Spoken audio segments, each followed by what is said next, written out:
Thank you. Really Hello. You enjoying yourself yet? Yeah. Oh yeah. I say yeah. You must be enjoying yourselves. That was fantastic. And I love the very British response to that. Please join in. I'm just going to sit here and watch. I think. Just one person at the back was clapping. It's brilliant. Very lovely. Was that one person? Yep. It was you at the back there. Yeah, thanks for the warm welcome. Very nice intro. I mean, the last intro I had was. It was quite, they were building me up a bit, I feel. I'm using that one, thank you. Right, yeah. Yeah, that's why you're using that one. That's a magic one. Is that one?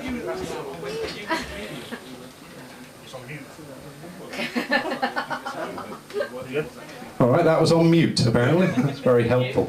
But yeah, the last intro I had, they were building me up. They sort of said, well, this was my first gig ever, by the way, my last one. They said, if this guy doesn't make you die laughing, I don't know what will. Now that... Oh, yeah. But if, you know, from my first gig, that's a bit too much. I don't mind the odd chortle, a snigger here and there, a guffaw if you feel like it. But dying probably isn't the best of plans.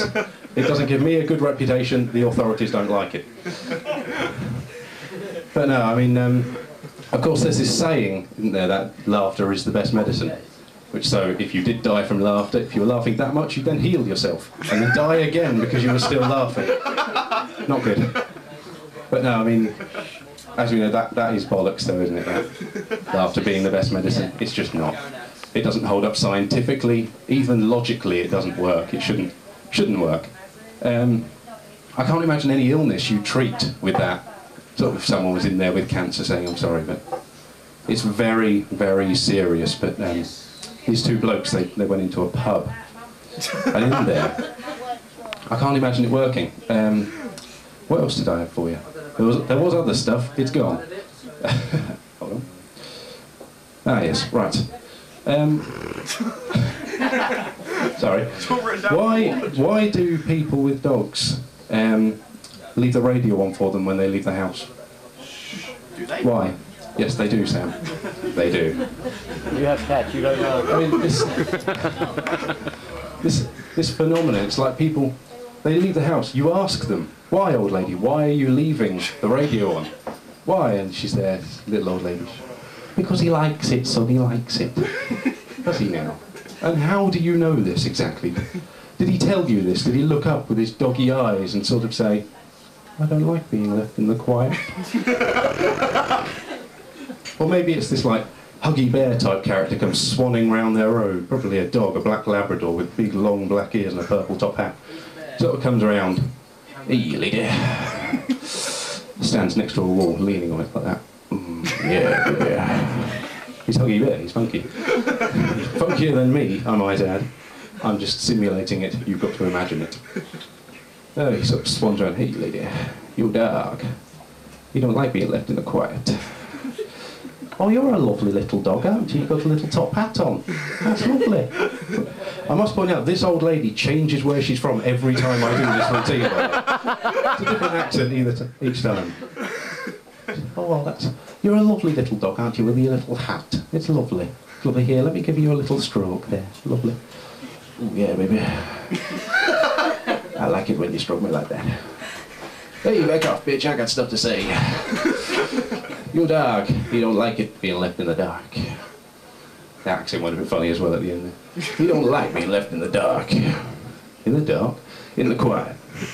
You better leave something on for him. Oh, I'm gonna be back.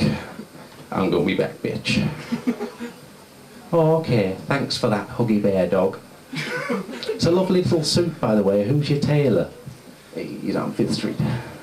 You ain't getting in, though. Selective. And then he just swans off to the next old lady. I got stuff to do. And he's away. Of course, there's these also lazy people who take their dogs for walks, but they can't be asked to go outside, so they just put him on a treadmill and just sit there in an armchair, possibly next to a window, so he thinks he's outside. Look over there, look over there. Don't look at the TV. Look over there. You're outside. You're enjoying yourself.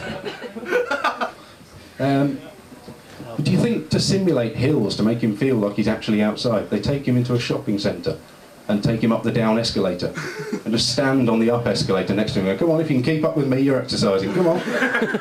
He's there.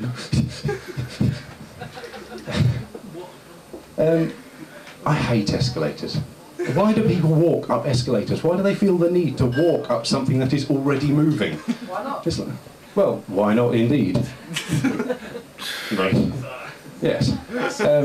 But if you want exercise, walk up the down one, don't walk up the up one, that's less work. You might as well walk upstairs, you get more exercise. Walk down the one that's going up. It's more a laugh walking up. Either way, walk down the up one, walk up the down one. Either way is more exercise than walking upstairs. But yes, I think, do they try and annoy you as much as possible when they walk down past you? They sort of walk down nudging you as you're going past. You're standing there, 'cause you have to stand to the left, to the right on escalators, to make sure people can walk past on the left. I like to just sort of stand out like that, just stand there. It's like a highway code on foot. Yeah. But no, you can feel them behind you. They're sort of walking down, you see them coming. And of course, if you're leaning on the railing, that thing moves faster than the stairs, so you've got a natural turn if you're going up that. You can see them coming out your peripheral vision. You see them wandering down the stairs. You sort of go, yeah, fuck you. Stand there like that, just ignoring them completely. You can sense them behind you, just because they're British, they don't say anything, they just sort of hope you'll move it eventually. Come on, it's just things to do. They're trying to get under your legs. No, it's not working. Or maybe it's like this, a game that businessmen play, maybe. A new extreme sport, perhaps. They're standing at the top of escalators taking bets. Here, Dave. But you can't get down there in 5 seconds and annoy 20 people on the way down. Dave's over here, he's sort of reading a broadsheet. What was that? Was that Larry? 20 seconds, annoy people as I go down. 20, you say. You're on, mate, you're on. Hold my top hat. Then he's off with his briefcase, just banging them in the back of the knees as they go down. Just a row of people suddenly going like that, like a Mexican wave of pain. But yeah, that's about it. I've got some other stuff, about my parents who are in tonight, sitting over there. They didn't think it was going to happen. Go for it. Who's up next, Mum or Dad? Both of them. They're going to do a small song and dance routine. They're going to be duetting, possibly break out the YMCA, the Macarena, stuff like that. Party favourites.